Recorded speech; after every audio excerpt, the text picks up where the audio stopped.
पर मृत्युंजय महादेव मंदिर सामने स्पष्ट दृष्टिगोचर हो रहा है और ये नीचे का हिस्सा है। यहाँ अभी कुछ दिन पहले हरदा कलेक्टर आदित्य सिंह की अध्यक्षता में यहाँ पर जोर शोर से सफाई का काम किया गया है। वर्षों से इस नदी की सफाई नहीं होने की वजह से दर्शक देख सकते हैं कि कितना नदी का स्तर ऊंचा हो गया है और उस कारण से नदी में जल भराव की क्षमता कम हो गई है।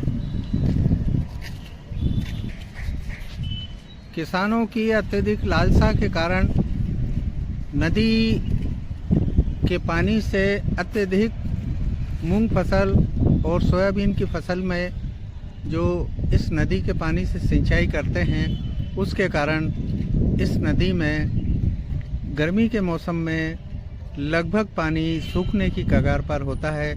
किसी समय जबकि हमारा बचपन था यहाँ 12 महीने लबालब इस नदी में पानी होता था और हम लोग यहाँ पर नहाने धोने कपड़े इत्यादि के लिए इसी नदी का उपयोग करते थे। अब ये नदी केवल एक नाला भर रह गई है और कहने को ये नदी है। अभी यहाँ कलेक्टर की अध्यक्षता में जलगंगा मिशन जलगंगा संवर्धन अभियान 5 जून से 16 जून तक जो कि राज्य शासन का निर्देश था उस पर ये अभियान चलाया गया और नदी के तटों की साफ़ सफाई की गई। लेकिन नदी के तटों की साफ़ सफाई से कुछ नहीं होगा जब तक नदी का गहरीकरण नहीं होगा।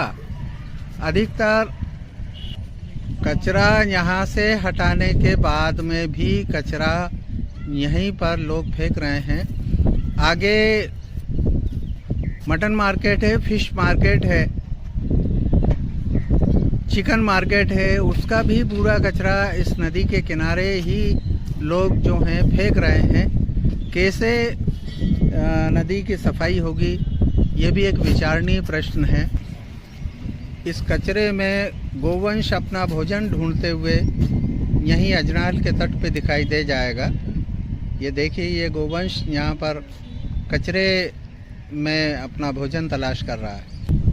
ये अजनाल तक जाने का जो मुख्य द्वार है उस पर यहाँ पर स्वच्छता जहाँ समृद्धि वहाँ पेंट करवाया गया है जलगंगा संवर्धन अभियान के। दूसरी ओर भी मेरा शहर साफ हो जिसमें सबका हाथ हो ये यहाँ पर लिखवाया गया है। ये अजनाल तट का मुख्य द्वार है।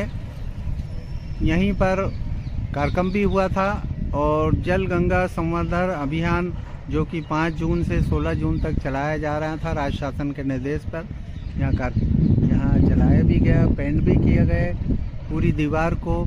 लेकिन अजनाल को गहरीकरण की जो मांग है बरसों से वो नहीं किया गया जिसके कारण अजनाल गंदगी का लगातार शिकार हो रही है और विलुप्त की कगार पे पहुंच गई है।